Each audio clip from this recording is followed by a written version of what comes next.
Olá, tudo bem? Eu sou a professora Luciete, aqui o meu documento. Estou gravando esse vídeo para a seleção do PDE na modalidade da educação especial. Por isso, eu optei pelo estudo de caso número 1 do aluno JP. JP tem 13 anos e está matriculado no 6º ano do Ensino Fundamental 2. Aqui a gente percebe uma disparidade idade e série.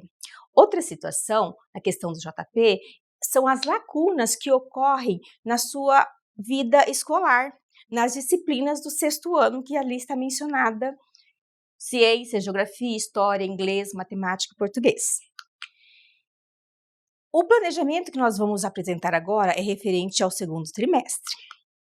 No 1º trimestre, nós observamos algumas lacunas na vida escolar do JP, somado às informações que nós encontramos ali na pasta também do aluno.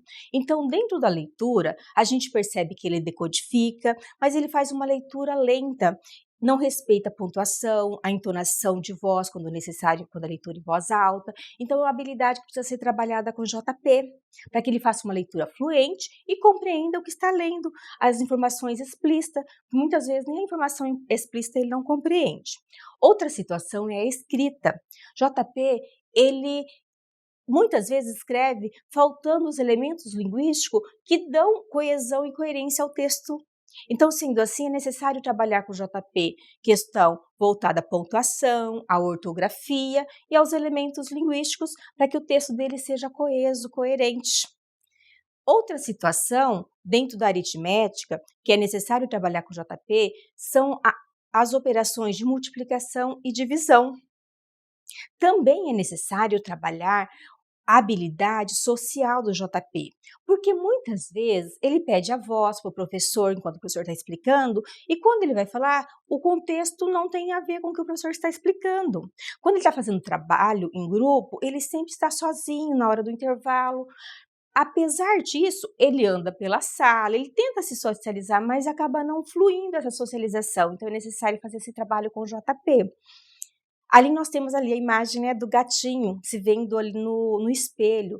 Toda essa situação do JP, essas lacunas que ficaram na vida escolar dele, acaba fazendo com que ele tenha um estigma negativo também. E é necessário transportar isso, transformar isso, fazer com que ele seja igual esse menininho da tela, que se olha e se reflete com um lindo sorriso, se vê como alguém com potencialidade, com autonomia e potencial dentro da escola, né? Sendo assim, então, qual é o diagnóstico do JP? JP, de acordo com o parecer, ele tem deficiência intelectual. E o trabalho com o JP tem que ser inclusivo, e assim o foi no 1º trimestre. Trabalho colaborativo entre professor do ensino comum e sala de recurso, adaptando os materiais, a adaptação que foi feita para o JP, vídeos, áudios, resposta através de imagens, e isso contribuiu para o desenvolvimento leve, mas que perceptível na vida escolar do JP. Em devolutiva com a família, nós percebemos na pasta do JP que havia informação que anos atrás ele teve atendimento psicológico, e nós convidamos os pais e solicitamos que ele voltasse a esse atendimento psicológico. Os pais prontamente atenderam e ele já está sendo atendido com a psicóloga. Sendo assim, a gente acredita que isso vai contribuir tanto com a questão de comportamento quanto a questão de organização, porque o JP, na questão ali do caderno, ele ainda mistura as disciplinas. No 1º trimestre, a gente optou um caderno por disciplina, mas a gente percebeu que não deu certo. Então, a gente optou pelo caderno novamente de várias disciplinas e vamos criar alguma metodologia para que ele obedeça, né, as regras de utilizar matemática no caderno de matemática, história no caderno de história, e assim sucessivamente. Em devolutiva já da equipe pedagógica e dos professores do conselho de classe, a gente percebeu que aquelas atividades adaptadas, elas serviu tanto para a autonomia do JP fazer a atividade deles, quanto para o professor na hora de avaliá-lo também, para perceber qual foi o avanço que o JP teve naquela ação. Então, como será a organização agora no 2º trimestre? No 2º trimestre, o JP ele continuará vindo segunda e quarta-feira, na segunda-feira individual, na quarta-feira em grupo. A intenção é que a aula seja o mais lúdica possível, com estratégias metodológicas prazerosas, para que crie memórias e lembranças positivas do ensino-aprendizagem para o JP, para que ele vá desenvolvendo a sua autonomia também, mas sempre percebendo que a intenção dessa aula, ela por mais lúdica que seja, ela tem um foco pedagógico, para que desenvolva as capacidades cognitivas do JP, escolares.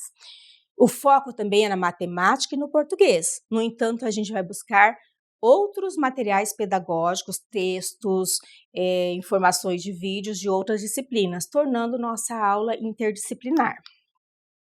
Sendo assim, como o nosso trabalho é colaborativo com o professor do ensino comum, lá no planejamento do professor, que ele parte do CREP, que é o nosso currículo escolar, com os descritores, nós associamos ao nível da taxonomia de Bloom, que é para que o JP ele seja capaz de memorizar e compreender. Lá no primeiro trimestre, nós ficamos no primeiro nível, que era o memorizar. No segundo trimestre, a intenção é que nós chegamos no segundo nível, que é o compreender, para que ele leia e compreenda, que ele compreenda como faz uma operação de matemática, de multiplicação e divisão, e seja capaz de ter autonomia no seu processo de ensino-aprendizagem. Sendo assim, esses são os materiais pedagógicos que nós utilizaremos, tanto físico quanto online, porque nós temos ali o livro, o próprio livro didático do aluno. As ferramentas que a gente utiliza muito na sala de recurso é o WordWall. Um olhar maior, agora eu quero mostrar para vocês, é em relação às plataformas, a redação, Paraná, o Matific, o inglês, porque muitas vezes no ensino comum, o aluno ele acaba ficando disperso porque ele não aprendeu ainda, ele não criou autonomia para acessar essa plataforma. Então a sala de recurso pode dar na aula da sala de recurso, ele pode ter esse suporte, para que ele tenha autonomia, acesse e consiga realizar as atividades ali existentes. Outra situação que eu vivencio muito com os meus alunos na sala de recurso, junto com o JP nesse caso, é a sala de recurso virtual. Por quê? Porque nela eu coloco materiais tanto de informações do ensino comum, quanto propriamente da sala de recurso física. Outra situação importante na minha estratégia pedagógica é a gestão de sala de aula, porque a indisciplina ela acontece tanto no ensino comum como na sala de recurso. E dentro da atividade, porque eu vou fazer 3 atividades nesse segundo trimestre. Eu vou apresentar para vocês uma das 3 atividades agora, que o foco é linguístico dentro da língua portuguesa, tá? Eu uso essa estratégia, que ele vai encontrar algum erro de português e vai corrigir, que é ali a estratégia número 14, identifique e localize o erro de ortografia.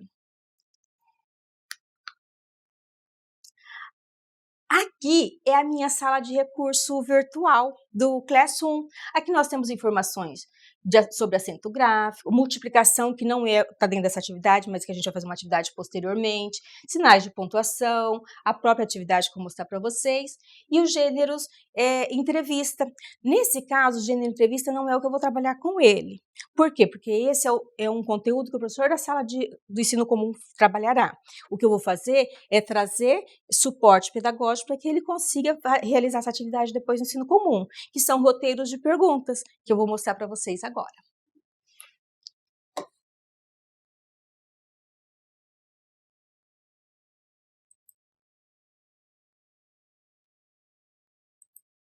Então, aqui está o roteiro de perguntas.